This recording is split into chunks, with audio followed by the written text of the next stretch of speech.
Frances. Welcome back to the next installment of my Camino Frances. Today I'm going to talk about the different choices in albergues that I've encountered. This is my personal opinion, of course, and I have to say that I did not stay at any bad albergues. All of the albergues were good or well above average good. But that's just my personal opinion. I didn't have any bed bug issues. I had good food, and I didn't have any problems with any of the hospitaleros, hostel individuals. They were all very accommodating and very helpful in many, many ways. So I have nothing negative to say about any of the places. But of course, you know, everybody's experience is different. I went there with an attitude of gratefulness, that I was glad to be there, and I was very grateful for anything that anyone provided to me. I didn't go with any expectations or demands, and of course that attitude has a lot to do with each individual and your personal feelings about everything. But I think approaching the Camino and where you're staying with that attitude, with a good attitude, you will have that perfect good night rest. And I'll tell you how to go about doing all of that. So the first thing I'd like to mention is I stayed in 45 different albergues and 2 hotels. When you make your reservations before you even get your flights, you need to have your first 4 days of lodging reserved. And if you have that available, then go ahead and get your flights, because the other way around, it's not going to work. You need months in advance of reservation for these first 4 places. I did mine in December, and I went in May, early May. So 4 months. 4 months. Yes, you do need lots and lots of time if you want to book these places. Listen up. Okay, so the first place that I booked was Saint-Jean-Pied-de-Port, and that's because I started the Camino Frances in that place. So I booked Gite Compostela.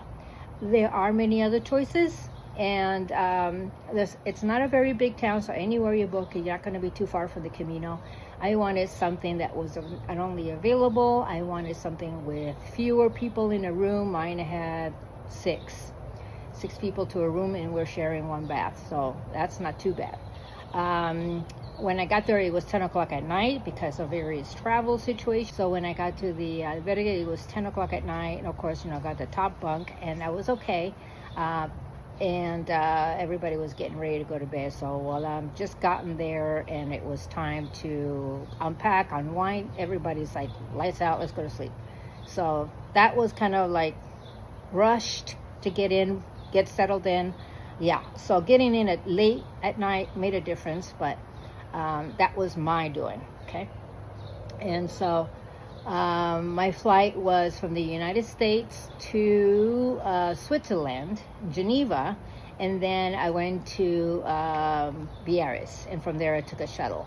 And the reason why I did it that way is because there was a flight that was scheduled at 12 o'clock, no longer exists. It now is 6 o'clock at night. So by the time you get to Gares and you shuttle, you're going to be arriving there pretty late. So don't go through Switzerland, okay? Go through Paris, Madrid, whatever. Don't go through Switzerland. So the very first place was Saint-Jean-Pied-de-Port, and then the next morning I went to get my credentials, and they opened at 7 o'clock in the morning. So I was there first thing, grabbed my credential, which is my passport stamp, okay? And as soon as I got there, there was a huge long line afterwards. So I got there just in time. Get there at 7. As soon as they're open, you show up. And then after that, across the street, I bought my hiking sticks. They were amazing. Make sure you take your foldable hiking sticks. I was able to bring them back home because I could fold them and put them in my carry-on. So that was a good thing. So I really love my hiking sticks. I needed them for up, for down, even for city walking, just for balance issues, comfort. Yeah. So hiking sticks. Okay. So back to albergues. So after I started walking that morning with good weather, my first was 8 kilometers straight up the hill to Orisson. Orisson is a refuge, very popular. If you don't get reservations online in December, look for someplace else. You really do. There's Honto, there's other places to stay, but I highly recommend that you don't go to Rocensvalle. It's 28 kilometers up, down. The whole day is just really hard.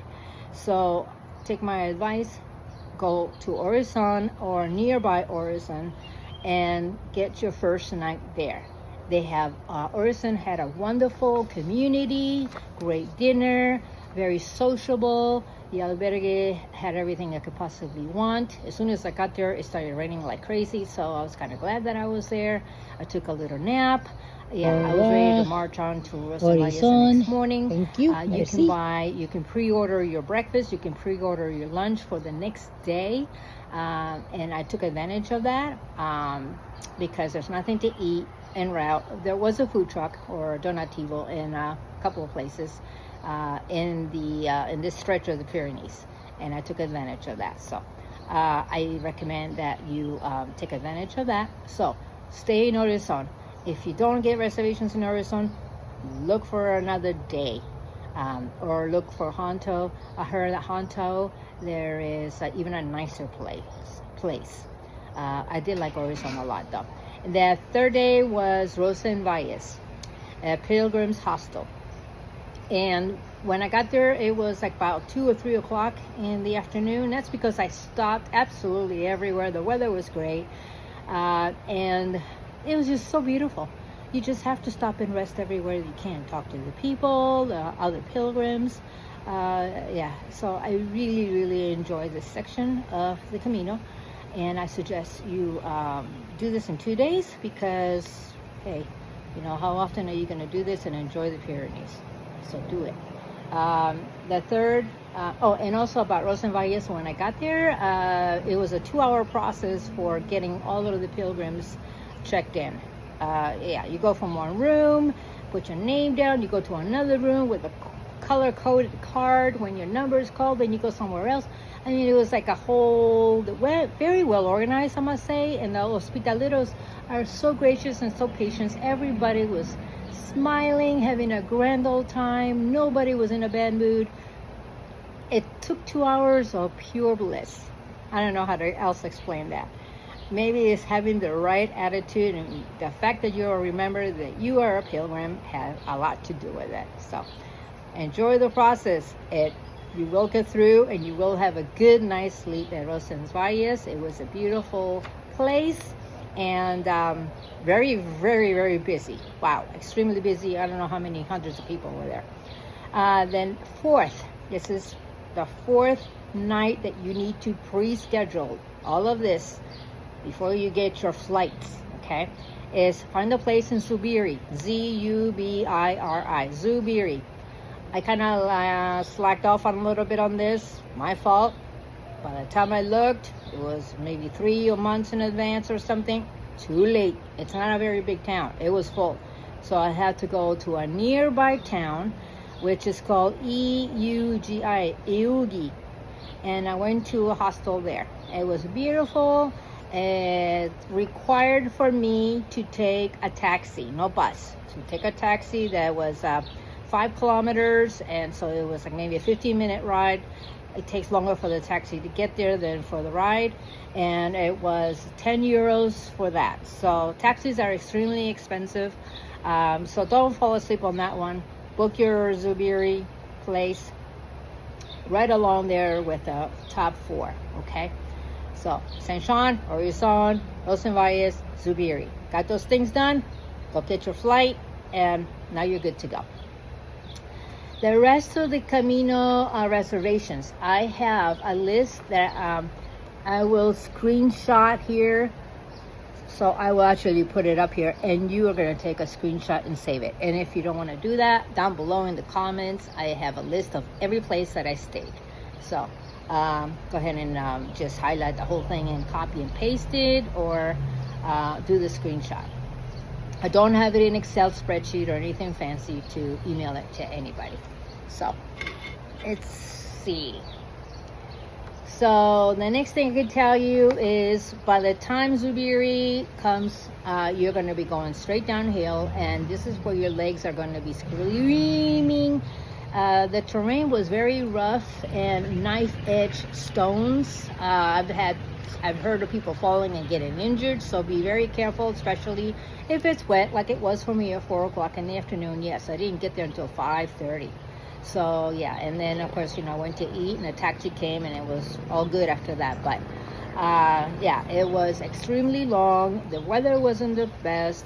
No injuries, but I took my sweet time with my poles. And so when I got to Pamplona that morning, I took a bus. I got up from Eugi, which is, like I said, 5 miles next to Zubiri. From Eugi, I met a nice lady from Taiwan, and the two of us became friends, and we got on a bus, and we went to Pamplona by bus. We got there like around 10 o'clock in the morning, and we made a nice little rest day out of that day. We went to the cathedral. We just relaxed and enjoyed the day. The next day, after putting a lot of ointment on my sore legs, I was strong enough that I could at least walk a short day. It wasn't really a short day, but I did walk, and I did okay. So having that little rest day was good. Some of these places I wanted to stay 2 days. I never used any of the 2 days. I just wanted to walk because what else is there to do? Get up and walk. And I get there at 1 or 2 or 3 o'clock in the afternoon. You can have time to go visit a cathedral, a tower, some kind of special interest place. You do have time. Even after doing your chores, which I'll tell you about what the chores are, you still have time to do your adventure and exploring. And I highly recommend you take the time to see what the town has to offer. So after Pamplona, the next morning we went to Puente la Reina. Torres del Rio was very nice. And then Estella is the next town, and that is larger than most of the towns that I've seen between Puente la Reina and Torres. They're much smaller. And Estella, if you need to send something back, or if you need additional gear, something is missing or not working out, that's the town probably where you can get some supplies. After Pamplona, in Pamplona, you can get some stuff there too. In Pamplona, you can actually ship stuff back to your home if you brought something that's just too heavy. Or you can also use transportation. All of these places, from beginning to end, I had the opportunity, and sometimes I did, use transportation. There are places, all of these places, albergues, they have transportation that includes a small van where you can send your backpack forward. You put your money, which is anywhere between €5 or €4, all the way up to 9, depending on the stage of the Camino and which Camino. Some cost a little more. Put your money in an envelope, attach the envelope to the backpack or a suitcase. It has to be like maybe 27 kilos at top. That's more than enough weight. Nobody's pack is that heavy, and you can send your luggage or backpack forward, and you can just carry a day pack. I've done that multiple times here and there throughout the Camino. When the terrain was going to get straight up or straight down or just a lot of distance, you can remember to do that.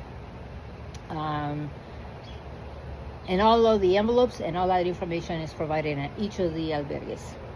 So between transportation of your suitcase, between your availability of public transportation such as buses or taxis, I believe everyone can do the Camino if all you need to do is have the ability to walk and be healthy enough, because the Camino is, I believe, for everyone. I've seen bicycles, I've seen horses, I saw people pulling carts, multiple people, like 3 or 4 different people pulling little carts.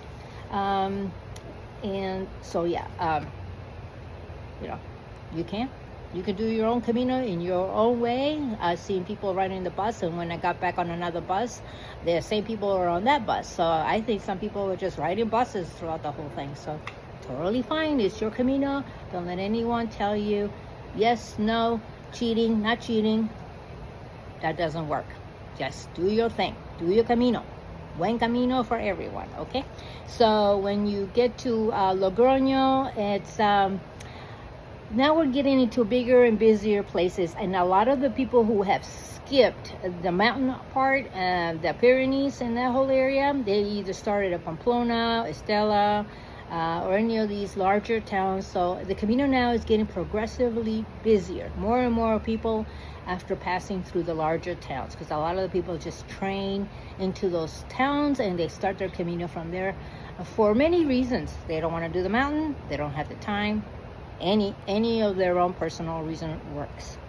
Okay, so then I went to Logroño, and then I went to Ventosa. In Grañon is where I was having problems with reservations. I ended up staying at a parochial church and slept on the pad on the floor. And I did that more than once. And let me tell you about that experience. Amazing. You can stay in municipal albergues, you can stay in private albergues, or you can just not stay in an albergue at all and sleep at what they call an albergue, but at the parochial church. And they're set up as an albergue. So, and the only difference is much more spiritual. There is a lot more people. In my experience, it was like 50 people sleeping on the pads on the floor. And we were sharing communal dinner preparations. After that, we went to Mass, church service. And after that, we had a gathering of all the pilgrims to share our stories. It was an amazing experience. Highly recommend. Don't always just stay at the municipal or private albergue. Take the time to sleep at the church in a parochial. They're not in every town, but you do have that option. So, and I highly recommend you take advantage of one of those. I ended up staying in one of those by accident because I had thought I had a reservation and I don't, and they mentioned to go sleep at the church, and so I went, and it was great. It was great. So that was in Grañon, by the way. Then after that, I went to Tosantos. When I got to Burgos, I stayed in a hotel there. It was kind of nice because you finally got your own shower, your own everything. You don't have to share, even a hair dryer. Imagine that. Although I heard that you can borrow hair dryers in the albergues too. You just have to ask for them. Imagine that. So then I stayed in Hontas. When I stayed in Hontanas, that was a 20-mile day. When I got there were again no reservations. So I had to take a taxi. It was a $10 taxi. But by the time the taxi came, there's now 3 of us that needed to go to the next town to sleep over there because there's no more room. And so if you're going to spend $10 on a taxi, now there's 2 people, it's not $20. It's a little bit less, 18. So now you're paying $9 each instead of 10. So this is savings for everybody. However, it's not, still kind of, it could be up there. And so that was another experience.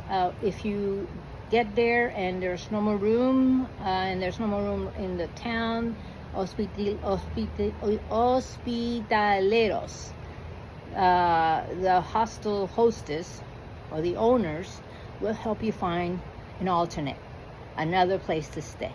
They won't leave you hanging. Promise. God looks after you, or the Camino provides, however your spirituality is. For me, I have a lot of faith. I did so much praying and so much Holy Spirit guidance on my Camino. I was never left in the dark, and I always had all my provisions taken care of. I had 0 blisters, no pain, no nothing, and smiles throughout the whole thing, even on a rainy day. So yeah, it was an amazing experience for me, and I sure do hope it is for you as well. And I'm sharing all there is to know about albergues just for that purpose, to hopefully get you relaxed and at ease. Yeah, you will have a nice, great time. Yeah. So in Hontanas, it was the taxi situation. So when I got there, the hostel was fantastic, and we had a nice staying over there. The next town is Castro Jerez. We got there early because we had taken a part of the day. We had taken a taxi the night before, so now we only had 9 kilometers instead of our usual 20 kilometers. So we stayed at this town after arriving there at like 11 o'clock. The Many of the hostels in all these places do not open until like 2 o'clock on average, sometimes at 1. So there's no rush to get anywhere because you're just going to be sitting around and waiting anyway. So take your time in getting to your place of stay. As long as you have reservations, you don't have to worry about it. So Castro Jerez was the one that had that tower up on the top, the castle. It was an amazing hike. I met people up there. We had an awesome time that day. I went to a couple of churches, a mass, I toured everything. It was just a great town. Castro Jerez. That was on day 15. I do have a playlist with all of the dates and the places that I've stayed in my playlist of the Camino. So check that out if you want to know where I was what day. So what that was like. Then Boadilla de Camino, Villa Casar, Terradillos de los Templarios. That day had an amazing Templars castle. I highly recommend you take the tour. Well, actually, there was no tour. You just pay a little amount of money at the gate and walk in, and the whole place is yours. It wasn't so crowded. It was a very hot day, though. At this time, we by day 18 or so, we have been walking the Meseta for a while. This is after Burgos. It becomes the Meseta, which is known as being flat, long, and boring for many people. Not true. First of all, it's kind of hilly, up and down a little bit, so it's not completely flat. And then it was a heat wave, so we roasted, but I had my umbrella and I was much better off with that. And it's pretty. It's just like a lot of sky. You think a lot of people skip it? No, everybody was there. The Camino was extremely busy after Burgos. It was very busy. There was no break really. The only time that I could say it wasn't as busy was in the beginning when we were walking the Pyrenees. And after that, it just got progressively busy and busier all the way to Santiago.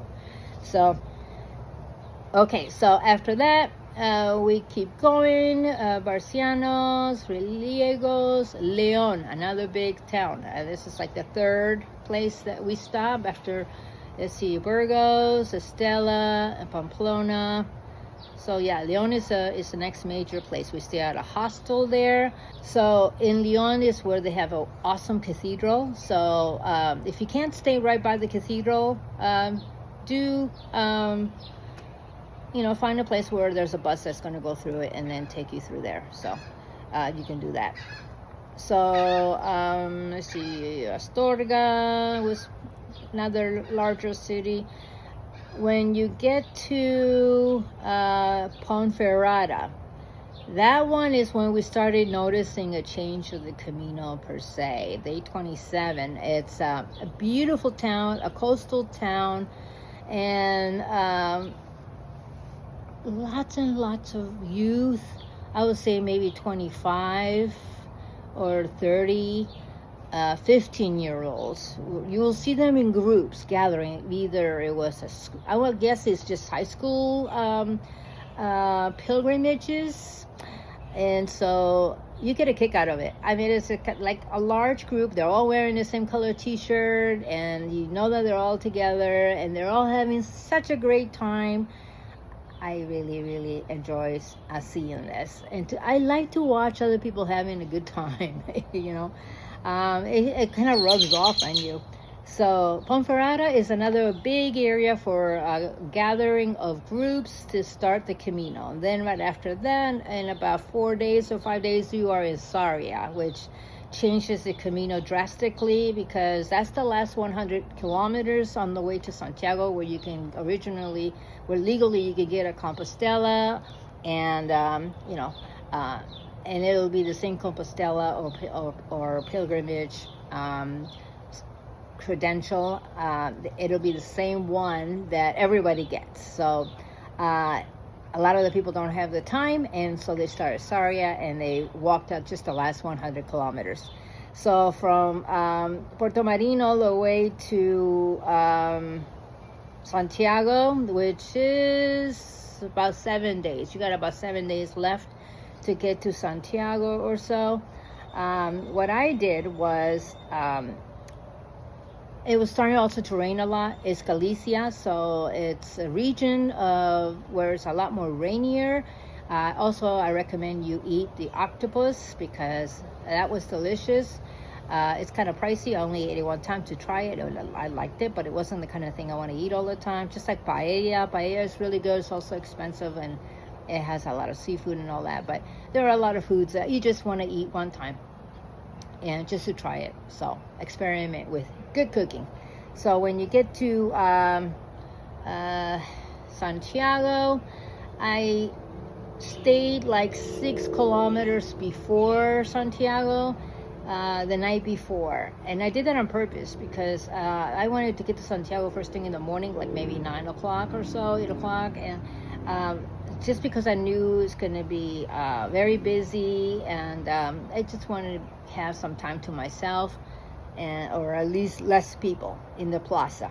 So I got there, I did get there like around 9 o'clock in that morning, and I stayed the night at a place that I liked a lot. It was, let's see, what is it called? Monte del Gozo. It kind of reminds me of the CCC barracks. Like you have lots of little separate buildings, and all the beds and dormitories are in each one of these buildings. They're all numbered. So you got to walk up the hill and get to 13 where I was. And so the next morning, I started making my way to Santiago, and it's a very exciting day. It looked like it wanted to rain, continue raining, but it really didn't. It was just a little bit of drizzle here and there. But when I got to Santiago, it was early in the morning, and I got to actually watch many of the groups come in, and they were so exciting. They had their own orchestra with them. You can hire everything out. So they had their all accompanying like 6 or 7 instruments playing. We all enjoyed that in the plaza. It was a party feeling. It was fantastic. When I got there, I did some tours and to learn the history of the area and the cathedral, a tour inside the cathedral. Yeah, so I pretty much spent the entire day after arriving there at 9 o'clock. And then I went back and continue exploring and seeing on the 8th. So I did my shopping on the 8th, and I got my Compostela, and so I finished all my chores. And on the 9th of June, I decided, I knew I was going to do this before, but I've decided to get an early start and start walking the Camino Finisterre. When I did the Camino Finisterre, it took me 4 days, and on the 5th day around 10 o'clock I arrived to Finisterre. It was a beautiful walking experience, quite unlike the Frances. It was more coastal. Lots and lots of people have gone away. There was no problems with getting a place to stay at all. In my Camino experience in Frances, I've spent at least 2 hours looking for places to stay. Eventually, I started booking 3 or 4 days in advance because I was getting really tired of having difficulty finding a place to stay. So I did decided just I got tired. I had enough of all this booking stuff because, like I said, you do spend a number of time when you're going. Most of the people say that I'm not even reserving anything. I'm just showing up, and I'm like, great, because it hasn't been working really well for me. So, yeah, maybe if you show up and stand in line an hour before they open, and you're standing in line outside, you might be able to get something if it's first come first serve. That doesn't work for me. I'm a slow walker, and then yeah, so I would go ahead and start booking maybe 5 days in advance. I wouldn't book the whole Camino in advance because you never know what experience, how much you're walking and how hot it's going to be. Did you hurt yourself? Do you want to stay extra time exploring this town?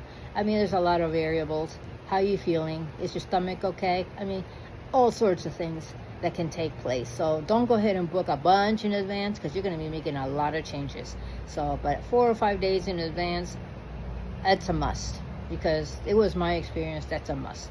When I got to Santiago, I was afraid about what Finisterre was going to be like, so I went ahead and booked everything all the way to the end, which was 5 days on the Finisterre Camino, and then a couple of nights in Muxia, because I took the bus over there, Musha, and from Musha I went back to Santiago, so and I stayed up close to the airport. So all of this I went ahead and booked in advance, and it was like 8 days in advance, and so that was fine. But I'm not all that crazy about booking too far in advance, because you never know what changes, you know. I did spend 2 nights in Albergue Arribada in Musha, and that's after reaching Finisterre. When I stayed in Finisterre, it was at the Albergue Oceanes. That is one of the first albergues you'll see when you come into town. That means you're going to go to the other end to kilometer 0, and that's an hour walk right there. So I would have picked something a little closer, but it's not sometimes what places you at, it's more what's available. So in Finisterre, there was, you know, it's not like there are quite a few choices. It's not a very small place, but I had a hard time finding availability. Also, weekends makes a difference. If you're going Friday, Saturday, on Sunday, you're going to get a lot more full than the usual. So when I left Musha by bus, I did take a bus back to Santiago. When I got to Santiago, one of the pilgrims told me to, after I get to the bus terminal, don't take a taxi to the hotel, which is right next, to the albergue. No, actually it's a pension, so that's like a hotel. So, which was right by the airport. He said to just take another bus, and he told me where to get it. And it was really easy. From right there from the terminal, you just take a bus to the airport, and then, which is like about a 20-minute ride. And when you get to the airport, you taxi over to your hotel, and that was 10 euros instead of 23 euros that it would have been if I would have went from the bus terminal in Santiago. So, little tip there, sometimes you want to take 2 buses instead of 1 bus and a taxi, because it'll cost you a lot less. Anytime you want to pay for a taxi, you can expect to pay a lot more. Public transportation, cheap. From Musha to Santiago, I pay 4 euros. From Santiago terminal to the airport, 1 euro. And let's see, the most I spent was 15 for a taxi. The most I spent was 5 for a bus, 5 euro for a bus. Average 3 or 4. And it wasn't like I took a bunch of buses. I think I took like maybe 4 or 5 throughout the entire Camino Frances. One time I had to take a bus and first thing in the morning and get to Lyon by 10 o'clock instead of doing all the walking, because I wanted to see a dentist first thing in the morning.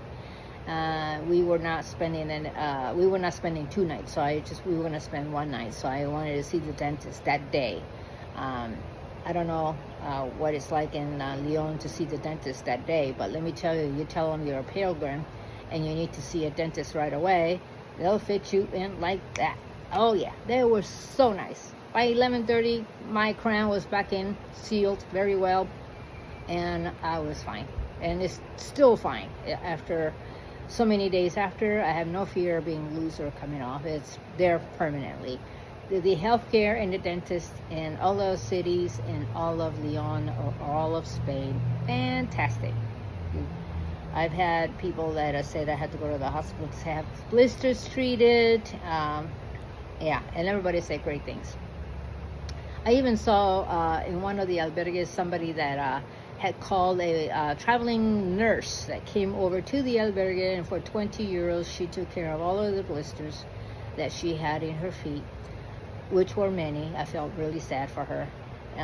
She was a young person from that started at Saria with heavy boots, and it was not working out. It was a lot of moisture because it had been raining, and she had no waterproof boots, and they were really so I gave them my opinion of what has been working for me, and I wish them the best.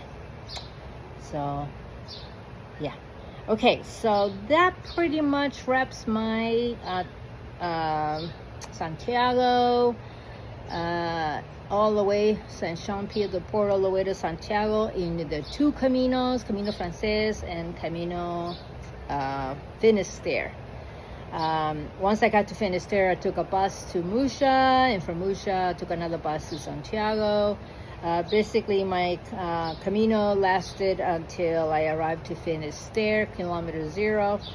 And so that is about 600 miles, or well over 800 kilometers.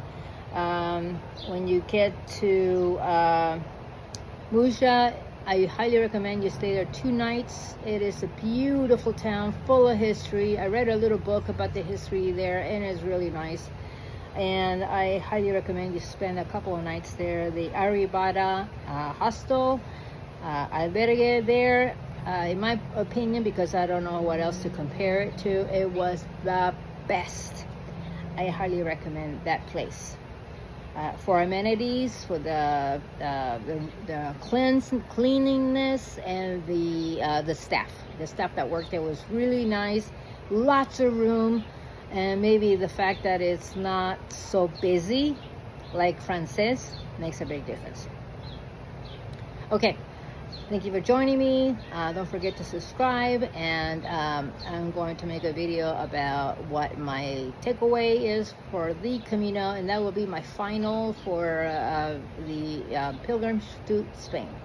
So, thank you. Bye-bye.